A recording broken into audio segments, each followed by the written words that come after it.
Today I am reading 199 page. The loss of love and the loss of life. When we make deposits of unconditional love, when we leave the primary laws of love, we encourage others to live the primary laws of life. In other words, when we truly love others without condition, without strings, we help them feel secure and safe and validated and affirmed in their essential worth, identity, and integrity. Their natural growth process is encouraged. We make it easier for them to live the laws of life, corruption,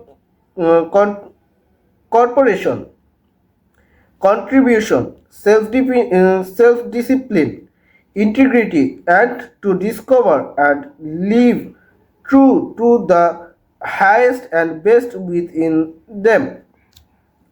We give them the freedom to act on their own inner imperatives rather than react to our conditions and limitations. This does not mean we became permissive and or soft. That itself is a massive withdrawal. We counsel, we plead, we set limits and consequences, but we love regardless. When we violate the primary laws of love, when we attach strings and conditions to that gift, we actually encourage others to violate the primary laws of life. We put them in a reactive, defensive position where they feel they have to prove I matter as a person, independent of you. In reality, they aren't dependent, they are counter dependent, which is another form of dependency and is at the lowest end of the maturity continuum. They became they become reactive, almost enemy centered, more concerned about defending their rights and producing evidence of their individuality than they are about proactively listening to and honoring their own inner imperatives. Rebellion is a knock of the heart, not of the mind. The key is to make deposits, constant deposits of unconditional love. I once had a friend who was dean of a very prestigious school. He planned and saved for years to provide his son the opportunity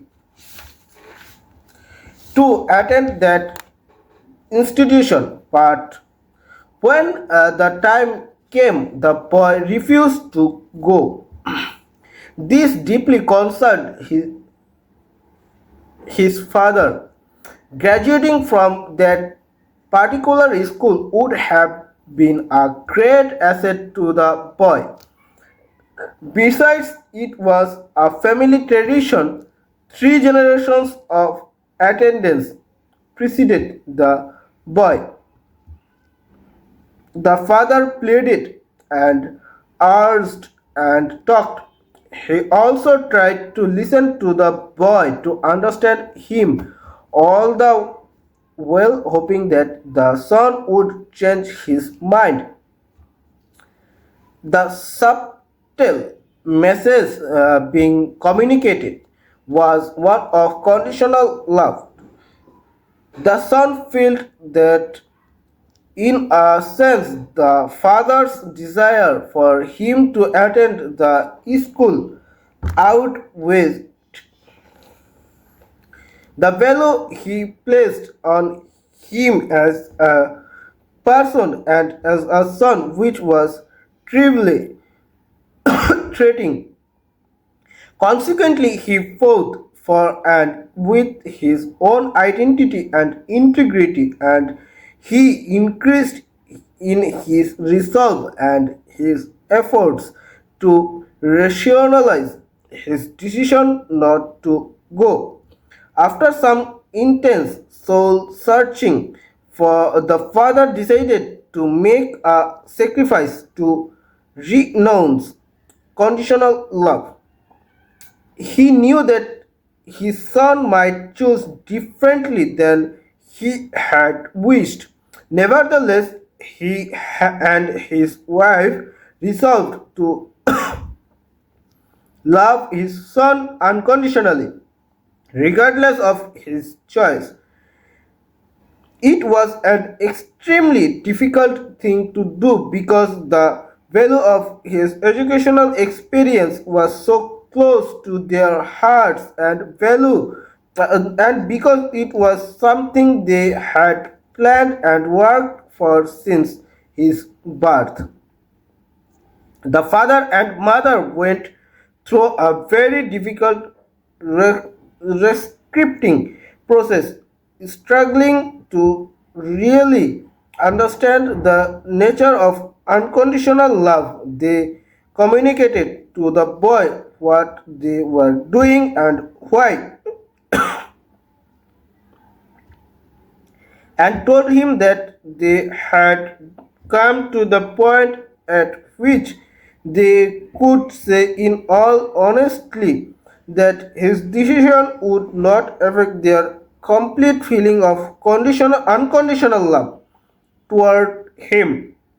They didn't do this to manipulate him, to try to get him to shape up.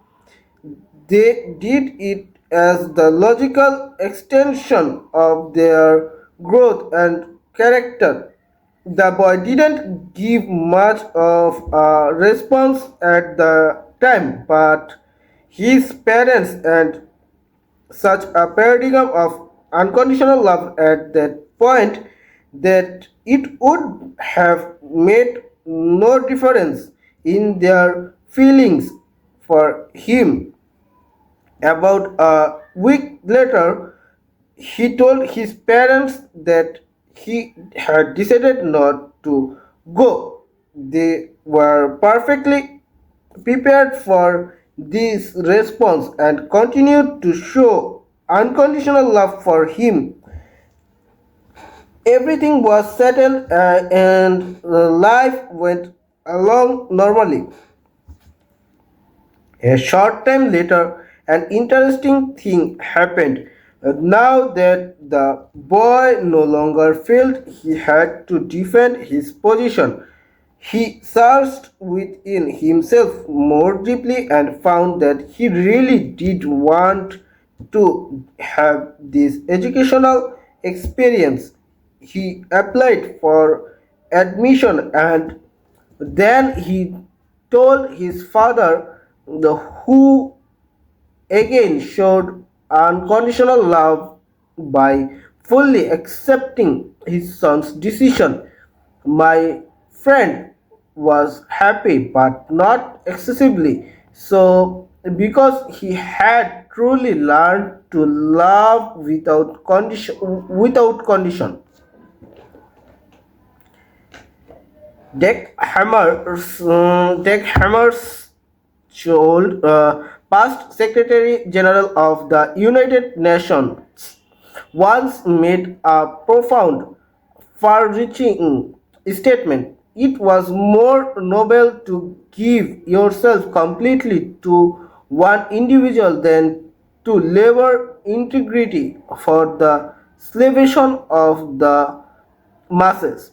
I take that to mean that I could devote right 8, 10, or 12 hours a day, 5, 6, or 7 days a week to the thousands of people and projects out there. and still not have a deep, meaningful relationship with my own spouse, with my own teenager son, with my closest working associate, and it would take more nobility of character, more humility, courage, and strength to rebuild that one relationship than it would to continue putting in all those hours for all those people and causes. In 25 years of consulting with organization, I have been impressed over and over again by the power of that statement. Many of the problems in organizations stem from relationship difficulties at the very top between two partners in a professional firm, between the owner and the president of a company, between the president and an executive vice president. It truly takes more nobility of character to confront and resolve those issues than it does to continue to diligently work for the many projects and people out there. When I first came across Hammer's old statement, I was working in an organization where there were unclear expectations between the individual who was my right hand man and myself. I simply did not have the courage to confront our difference regarding role and goal expectations and values, particularly in our methods of administration. So I worked for a number of months in a compromise method to avoid that might what might turn out to be an ugly confrontation. All the well bad feelings were developing inside both of us. After reading that it is more noble to give yourself completely to more individual than to labor diligently for the salvation of the masses. I was deeply affected by the idea of rebuilding that relationship. I had to steel myself for what lay ahead because I knew it would be hard to really get the issues out and to achieve a deep common understanding and commitment. I remember actually shaking in anticipation of the visit. He seemed like such a hard man, so set in his own ways and so right in his own eyes. Yet I needed his strengths and abilities. I was afraid of confrontation might jeopardize jeopardize the relationship and result in my losing those strengths. I went through a mental dress rehearsal of the anticipated visit, and I really become settled within myself around the principles rather than the practice of what I was going to do and say.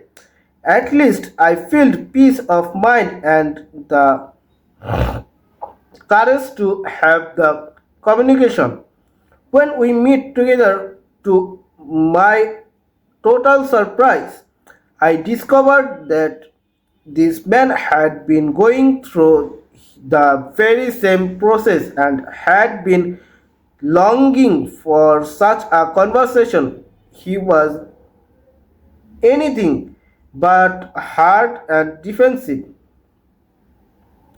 Nevertheless, our administrative styles were considerably different and the Entire organization was responding to those differences. We both acknowledged the problems that our disunity disunity had created. Over several visits, we were able to confront the deeper issues, to get them all out on the table and to resolve them one by one with a spirit of high mutual respect.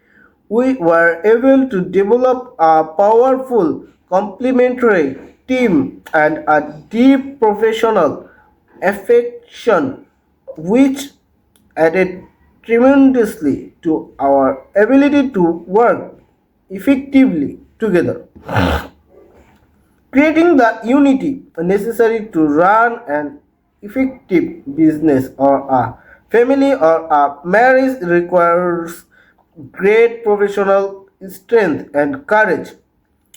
No amount of technical administrative skill in laboring for the masses can make up for lack of nobility of personal character in developing relationships. It is a very essential one on one level that we live the primary laws of life, love, and